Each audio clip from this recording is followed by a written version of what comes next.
What's up? Celebration today, Bulls fans. So that just broke the news. Fred is out of town. Fred just got fired. I fired Fred Hoiberg, you know what I'm saying? I was so excited I had to come all the way home just to do a video about it. And you know, I've been calling for this move. I don't want to say all season, but since like 10 games in, and it's not it's nothing against Fred, bro. Fred's a good dude. He's not a great coach, but he's a good dude. You know what I'm saying? From everything you hear about it, Fred's a good dude.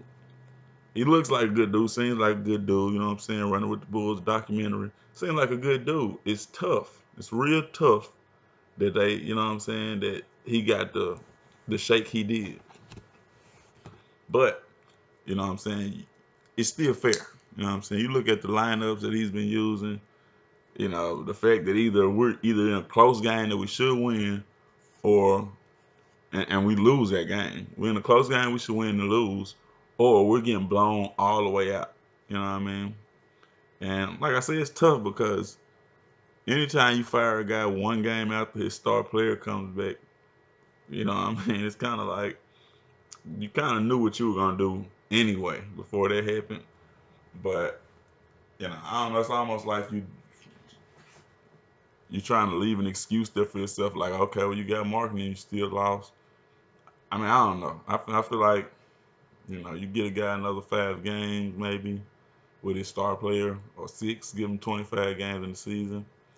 But that being said, the organization obviously saw enough, saw everything they needed to see.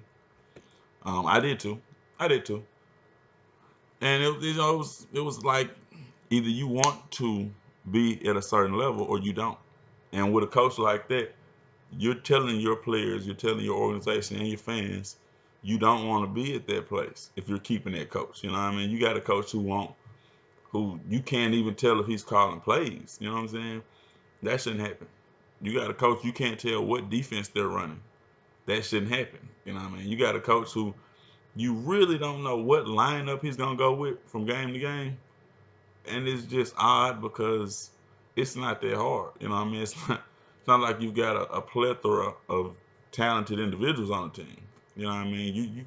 You keep reaching for campaign, and it's like, you know what I mean? It's one of those things. It's like, why? Why would you do that? When Antonio Blakeney's averaging close to 10 points a game out the bench, and Cam's averaging close to 5 points a game starting. That's starting. You know what I'm saying? So yeah, I mean it's fair. Fred's gone, and we can all breathe a big sigh of relief. Now on to the next step. Who gonna replace him? Because I don't think Jim Boylan is their choice. I don't think Jim Boylan is their choice to be the next head coach. But you gotta look at Jim's resume and just analyze it. I want Mark Jackson. I'm gonna say it again. I said it before. I want Mark Jackson. Mark Jackson. If it's not too cold down there, go ahead to Chicago now. We want Mark. You know what I'm saying? I'll take it.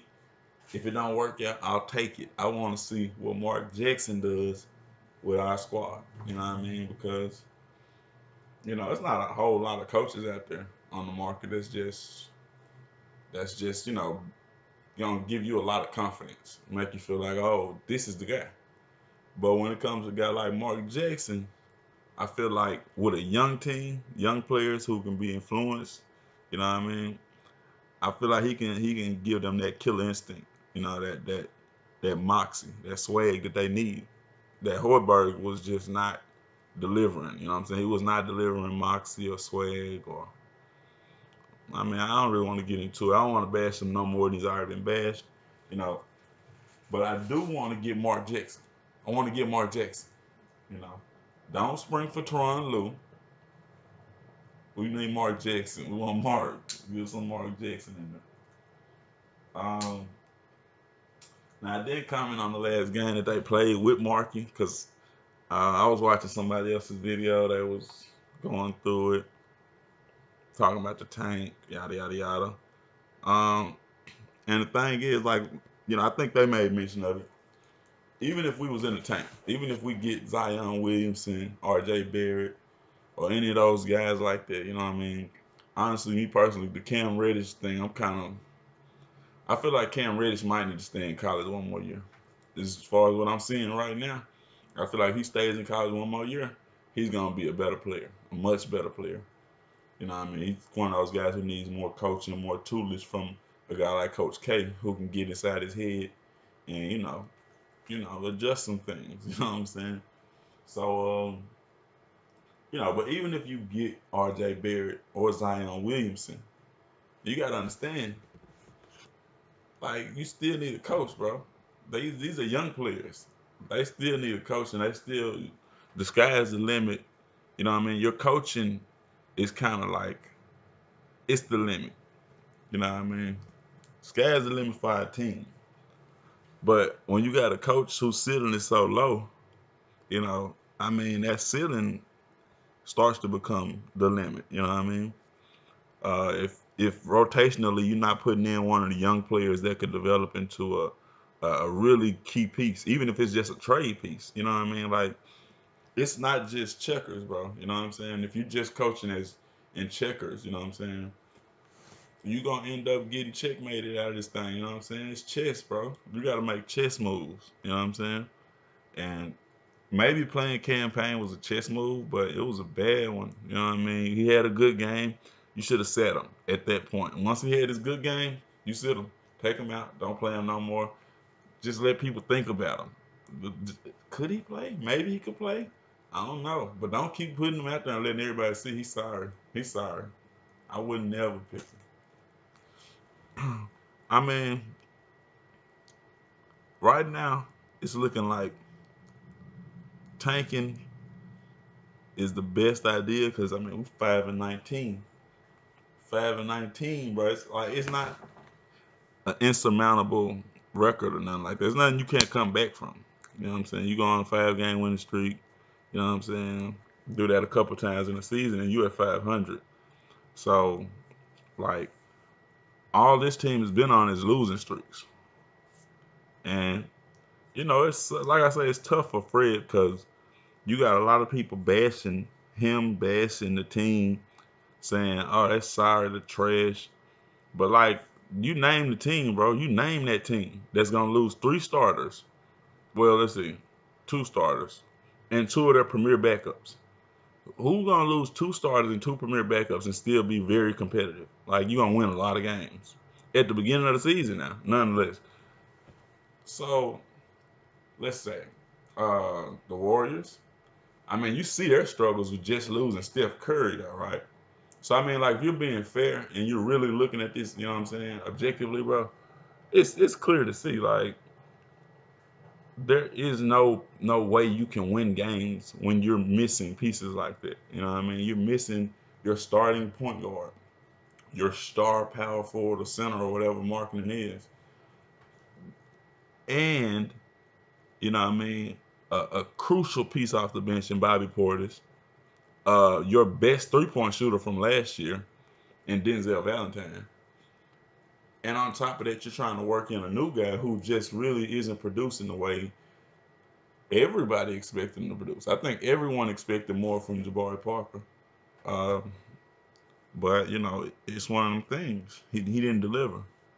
Um, blame it on coaching. You can put some of that on coaching, but you can't put all that on coaching. You can't put the injuries on coaching. You can't put, what I'm saying, us not getting in, the team not being in continuity together. You know what I'm saying? You really can't put that on coaching. That just takes time. That takes time, and different players are gonna gel better with different players. You know what I mean? Jabari Parker doesn't look like he was gelling on his own. You know what I mean? He just wasn't gelling. His game doesn't fit. You know, it doesn't fit the style of play he's trying to utilize. You know what I mean? At least early on, what he was trying to utilize, this whole run the offense, James Harden type thing. That, like, I'm telling you, I can see it in his game. He kind of wants some James Harden type opportunities. Put it like that. You know what I'm saying? He wants to be the point guard of the offense and this and that, and that's not his game. You know what I mean? That's not. He's an off ball guy. He needs to be an off ball guy, whether he is or not. You know what I mean? You swing it to him over on the wing. You put him in some pick and rolls. You get him switched up on different defenders. Like there's been a video breakdown of this. You know what I'm saying? Of the best ways to utilize this guy. And it's like when it comes to coaching, you didn't see any of that. You didn't see anybody trying to utilize him in pick and roll situations or in, switching up from, man to man, smaller man to bigger man to smaller man. You didn't see a lot of that from Horberg. So it was like, you know, maybe with a better coach, you'll see better production from Jabari. Maybe. Either way, it's a tough shake for the fans, tough shake for the coach, tough shake for the players. But hopefully, there's a bright, bright side to all of it. You know, sun will peek out, after the storm, because we the perfect storm, and it ain't too late to make that playoff run. It's probably too late to win 50 games, but the playoffs still very much, that's very much reachable. Um, you know, I'm not tanking it. I'm not tanking it. And them firing Fred Hoiberg kind of makes me feel like, well, I don't know how to feel about that because that could go either way. You could be tanking, you know what I mean, because you're gonna let an interim coach come in and take them L's, or you could be trying to save the season by putting a coach in that's, what I'm saying, competent, like that's competent that can actually call plays out of timeouts and things like that. Have you in a good situation towards the end of the game, things like that. Make you know wise rotation moves and things like that. Like some of this stuff is things you really wouldn't have to worry about with most coaches, but like these 24 games, bro, they've been different. They've been educational. You know what I mean? You learn that everybody don't know how to do everything. But Mark Jackson, that's who I want. Y'all let me know who y'all want. I do care. I actually do care. I was gonna say I don't really care if it ain't Mark Jackson, but nah, I do care. I want to know who y'all think we should get, who we should coach, who should be coaching. Cause I like Mark. They didn't like Fred. Brad Stevens is not leaving Boston, and Greg Pop has a house inside of the San Antonio facility. I think he got a whole house in there. He has an apartment somewhere in there. He ain't going nowhere, in other words. So we got to get somebody, and I don't think Jim Boylan is the guy we want, but we'll see.